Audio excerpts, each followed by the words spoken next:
Knowledge express, જાણકારીની speed.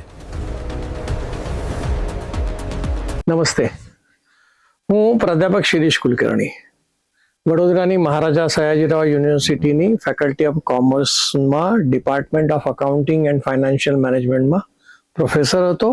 ત્યારબાદ હેડ થયો.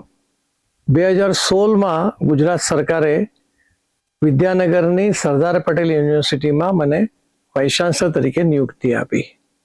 અત્યારે હું ગુજરાત ન્યૂઝના પ્રકાશભાઈ વર્માના કારણે આપ દર્શકોની સમક્ષ છું. આજનો જે વિષય છે એ શિક્ષણ અને રોજગાર, આ બેને સાંકળીને હું આજનો વિષય તમારી સમક્ષ મૂકી રહ્યો છું. ક્યારેક વિચાર કરીએ છીએ આપણે કે કોઈ મજૂર કે જે 6ઠું 7મું ધોરણ પણ નથી ભણેલો, એ 4-5 કલાકની મજૂરી કરે તો પણ એને 500 રૂપિયા રોજના મળી જાય છે. કદાચ આખો દિવસ કામ કરે તો 700-800 રૂપિયા પણ મજૂરને મળી જાય છે. એટલે ભણતર અને રોજગાર એની સાથે આમ સીધો કોઈ સંબંધ આના પરથી લાગે છે. માની લો કે થોડું વધારે ભણેલો છે, 5મું 6ઠું 7મું કે અક્ષર પણ લખતા નથી આવડતું, એને બાજુ પર રાખીએ. પણ માની લો કે કોઈ 10મા ધોરણ પછી ડિપ્લોમા કરવા જાય, તો ડિપ્લોમા કરનારને આજની તારીખે 20 થી 30 હજાર રૂપિયાની માસિક શરૂઆતમાં અપોઇન્ટમેન્ટ વખતે 20 થી 30 હજાર રૂપિયા મહિને એને પગાર મળે છે. પણ એ જ વ્યક્તિ જો ડિગ્રી કર્યા પછી નોકરી શોધવા નીકળે તો કદાચ એને 10 થી 15 હજાર રૂપિયામાં પગાર મળે તો મળે. એટલે જેમ જેમ શિક્ષણ વધતું જાય તેમ તેમ એનો જે રોજગાર છે એ રોજગારમાં કદાચ ઓછું થઈ જાય. એક કારણ એવું પણ છે કે હું ગ્રેજ્યુએટ થયો, મેં 12 વર્ષ સુધી સ્કૂલમાં અને પછીના 3-4 વર્ષ સુધી મેં યુનિવર્સિટીમાં ભણતર લીધું, શિક્ષણ લીધું. એટલે એક પ્રકારનો અહમ આવે છે કે હું તો ગ્રેજ્યુએટ છું, અને ગ્રેજ્યુએટ હોવાના કારણે કયા પ્રકારનું કામ કરવું એ એનામાં પેલું આવી જાય છે કે ના ભાઈ, હું આવું કામ તો હું નહીં કરું. પણ પછી કંટાળી જાય. ગ્રેજ્યુએટ થયો, પોસ્ટ ગ્રેજ્યુએટ થયો, પીએચડી થયો, એવા પણ વિદ્યાર્થીઓ મળે છે કે જેમને પીએચડી કર્યું એના પછી પણ કોઈક જગ્યા પર પટાવાળાની નોકરી મળે ને તો પણ ચાલે. હવે આપણે વિચાર તો કરીએ કે ભાઈ, એક ડોક્ટરેટ થયેલો યુવાન એને જો પટાવાળાની નોકરી કરવાની હોય તો અહીંયા એનો અહમ નથી નડતો, પણ જેવો ગ્રેજ્યુએટ થાય એવું થોડુંક તો અહમ તો આવી જાય છે. એના કારણે હું કયા પ્રકારનું કામ કરીશ અને કયા પ્રકારનું નહીં કરું એ પ્રકારની એક ભાવના એના મનમાં જાગે છે. સરવાળે શિક્ષણ અને રોજગાર આનો કેટલું સમન્વય માનવું, કેટલો એકબીજાના ઉપર આધારિત આ છે એ વિચાર કરવા જેવો છે. હમણાં મેં કીધું એ પ્રમાણે ભાઈ, કોઈ પીએચડી થયેલો પટાવાળાની નોકરી કરતો હોય તો પ્રશ્ન એ આવે છે કે ભાઈ, યોગ્ય શિક્ષણ અને યોગ્ય રોજગાર. શિક્ષણ સારું થયું પણ એના અનુકૂળ એને રોજગાર નથી મળતું. એટલે ફરીથી પેલો જ વિષય આવે છે કે ભાઈ, શિક્ષણ ને રોજગારને કોઈ સંબંધ નથી. પીએચડી કર્યું છે એટલે એના પીએચડીના યોગ્ય એને રોજગાર તો મળવો જોઈએ ને. એટલે આ રોજગાર અને શિક્ષણની વચ્ચે કયા પ્રકારનું સંબંધ માનવો એ એક પ્રશ્ન છે. એમાં નીતિ આયોગે એક ડેટા આપ્યા છે. સ્વાભાવિક છે, નીતિ આયોગનો ડેટા એટલે વિશ્વાસપૂર્વકનો ડેટા છે.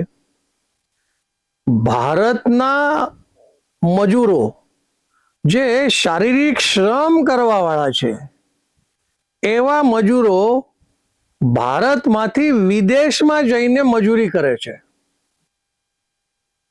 જોજો, એકલી મજૂરી નથી કરતા, સારું કામ પણ એમને મળે છે, મજૂરીની કામ પણ મળે છે. એની કુલ સંખ્યા જે છે ને એ છે 1.85 કરોડ, એટલે લગભગ 185 લાખ જેટલી સંખ્યા વિદેશોમાં રહે છે, કામ કરે છે.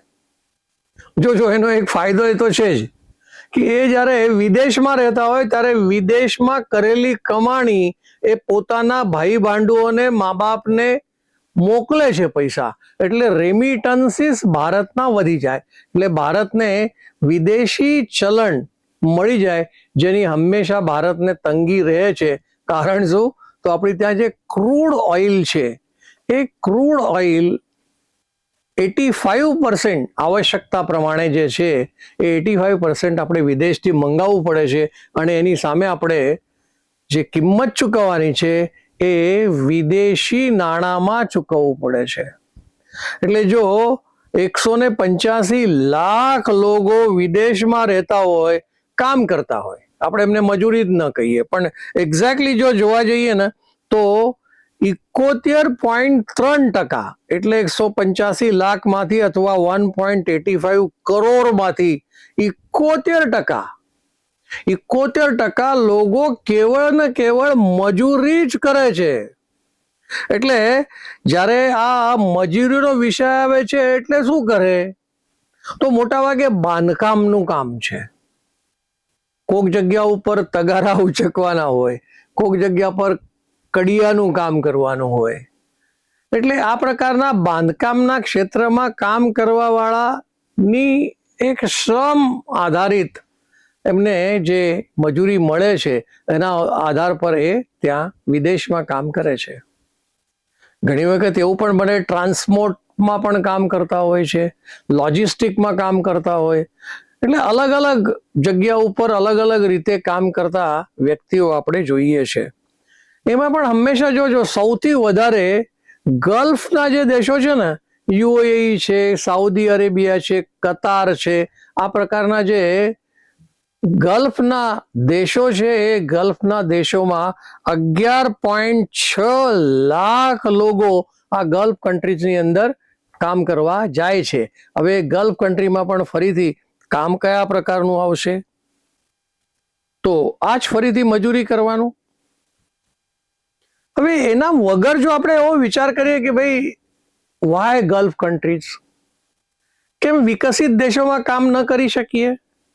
એ વિકસિત દેશોમાં જ્યારે કામ કરવાનું હોય ત્યારે હંમેશા એક વસ્તુનું યાદ રાખીએ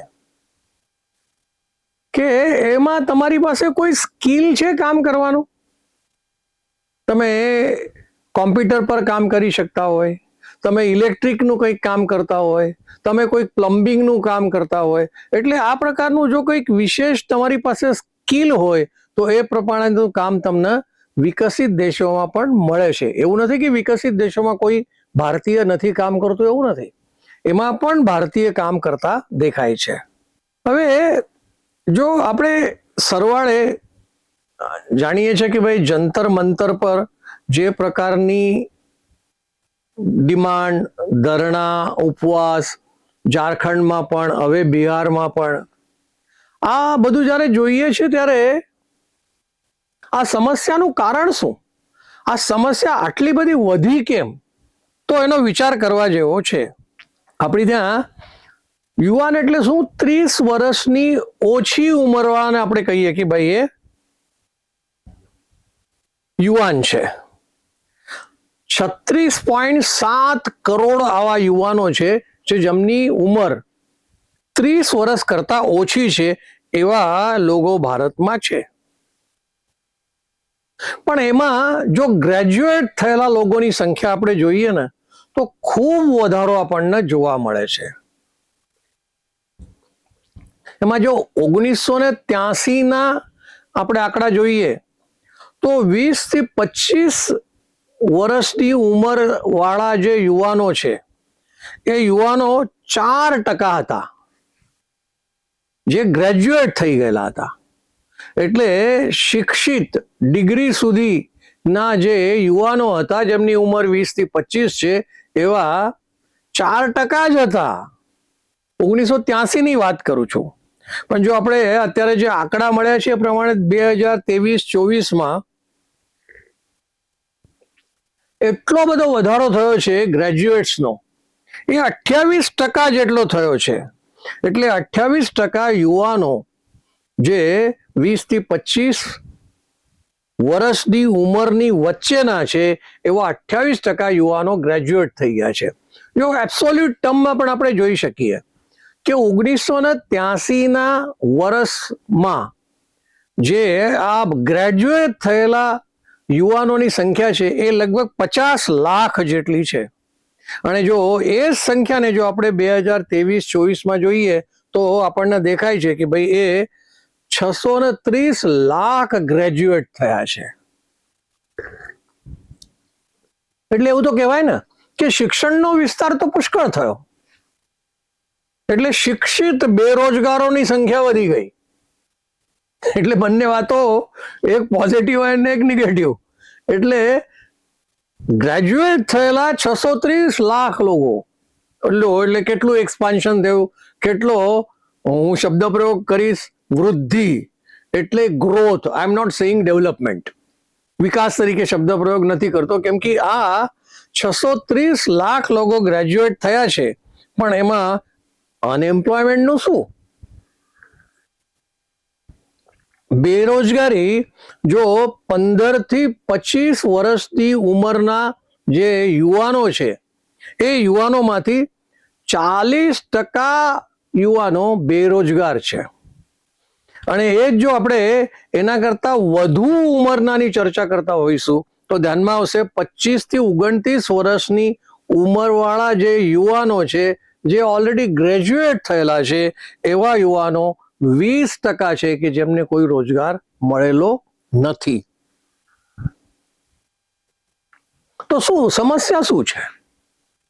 આટલી બધી શિક્ષણનો વ્યાપ વધ્યો, શિક્ષણનો વિસ્તાર થયો, વૃદ્ધિ થઈ, તો રોજગાર કેમ નથી? કેમ કે અલ્ટિમેટલી કમાણી તો જોઈએ, આવક તો જોઈએ, પણ આવક ન મળે તો પછી જંતર મંતર થાય. આવક ન હોય તો ઝારખંડ થાય, આવક ન હોય તો બિહાર થાય.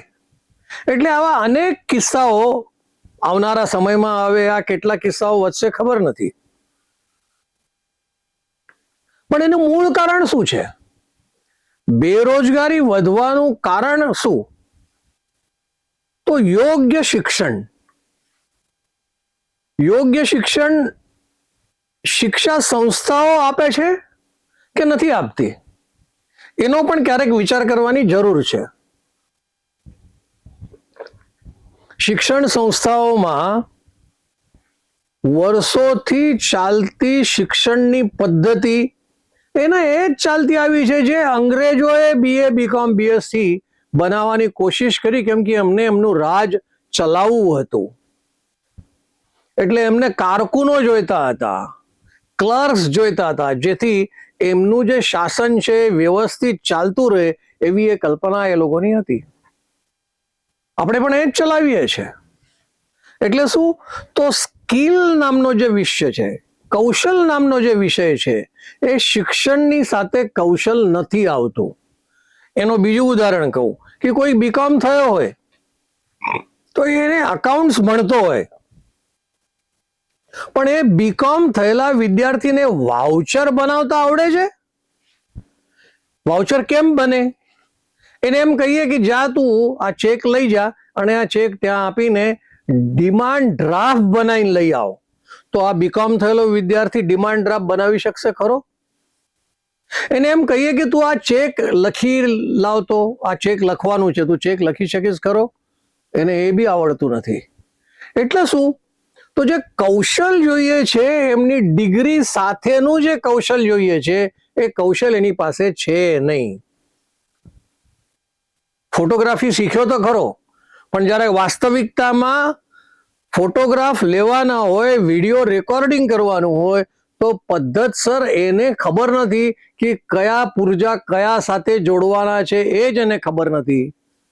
એની અંદર કઈ વાયર જોડવાથી એને ઇલેક્ટ્રિક સપ્લાય મળે, કયા વાયર જોડવાથી આવાજ મળી જશે, એવું એને ખબર નથી. પણ ભણવાનું ફોટોગ્રાફીમાં થઈ ગયું, એને ફાઇન આર્ટ્સ કર્યું હોય, પણ એને રિસર્ચમાં કામ કરવાનું એને આવડતું નથી.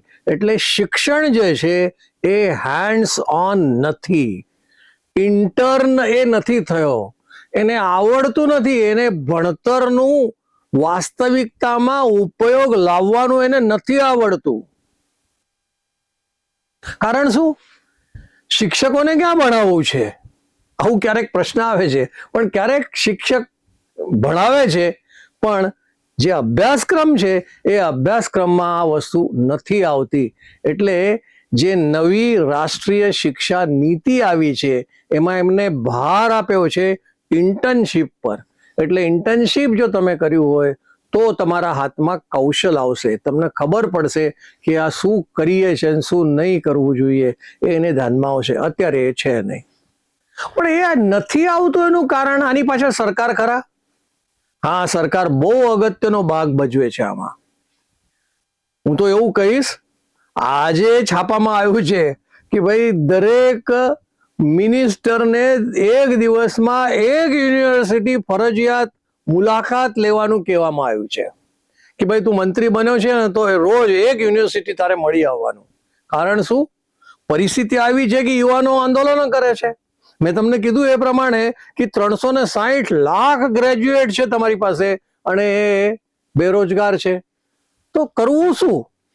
તો શિક્ષણ ઉપર સરકાર ભાર નથી આપતી. એ એક તરછોડાયેલું બાળક એટલે શિક્ષણ, એમાં કોઈ રસ નથી. સરકારને પછી રાજ્ય સરકાર હોય કે કેન્દ્ર સરકાર હોય, જો પ્રાઇમરી શિક્ષણ ક્યાં તો માધ્યમિક શિક્ષણ સુધી ઠીક છે, એમાં બી શાળાઓના ઠેકાણા નથી. એક જ શિક્ષક હોય અને 4-5 વર્ગો ચાલતા હોય, આ બધું તો છે જ. એટલે શિક્ષણ તરફ સરકારનું વલણ આ દેખાડે છે કે એમને કંઈ બહુ જરૂરી દેખાતું નથી શિક્ષણ તરફ ધ્યાન આપવાનું. એટલે શિક્ષણમાં આ ગેરવહીવટ કહો, ગેરવ્યવસ્થા કહો કે શિક્ષણમાં શું આપવું જોઈએ એ એમને ધ્યાનમાં નથી આવતું. તું મારો એટલે બધું તારું, આવા પ્રકારની જ્યારે વ્યવસ્થા સરકારમાં ચાલતી હોય ત્યારે આ સમસ્યા વધવાની છે. એટલે સરકારે 6% જીડીપીના શિક્ષણ ઉપર ખર્ચ કરવો જોઈએ એવું કોઠારી કમિશન 1960 પછી કહી ગયા કે ભાઈ 6% જીડીપીના તમારે શિક્ષણ ઉપર ખર્ચ કરવો જોઈએ. જે નવી રાષ્ટ્રીય શિક્ષા નીતિ એ પણ એવું કહે છે કે તમારે જીડીપીના 6% ખર્ચ શિક્ષણ ઉપર કરવાનો છે. પણ એવી કોઈ વ્યવસ્થા સરકાર કરતી નથી. સાવ મામૂલી, ક્યાંક 2%, ક્યારેક 3%, બહુ હદ થઈ ગઈ. એ તો હું બહુ સ્વપ્ન માનું છું કે 4% સુધી પણ સરકાર કોઈ દિવસ પહોંચ્યું હોય જીએસટી અરે જીડીપીના, તો એ દેખાતું નથી. ક્યારેક તો 1%ની નીચે પણ કેન્દ્ર સરકારનું બજેટ શિક્ષણ ક્ષેત્રમાં હોય છે. કદાચ રાજ્ય સરકારનો થોડો ઘણો વધારે હોઈ શકે. 10-10, 12% સુધી તો રાજ્યો પોતાના શિક્ષણ વ્યવસ્થામાં કરે છે. તો આવી વ્યવસ્થા ખર્ચ કરવાથી જ આવશે એવું નથી, પણ માનસિકતા લાવવાની પણ જરૂર છે કે ભાઈ શિક્ષકોને પણ એવું લાગવું જોઈએ કે ભાઈ આ મારો વિદ્યાર્થી છે, એ મારો વિદ્યાર્થી એક સારી જગ્યા પર જાય અને હું ગર્વ લઈ શકું એવો મારો વિદ્યાર્થી બને, એવી કલ્પના શિક્ષણના મગજમાં પણ હોવી જોઈએ. સરકાર, શિક્ષક, શિક્ષણ સંસ્થાઓ આ બધી જ જગ્યા ઉપર આ શિક્ષણની અંદર બદલાવ લાવવાની જરૂર છે. તો રોજગારની સમસ્યા નહીં આવે, તો જંતર મંતર નહીં થાય, તો ઝારખંડ નહીં થાય એવું મને લાગે છે. આટલું કહીને હું મારી વાણીને વિરામ આપું છું. આભાર. નોલેજ એક્સપ્રેસ, જાણકારીની સ્પીડ.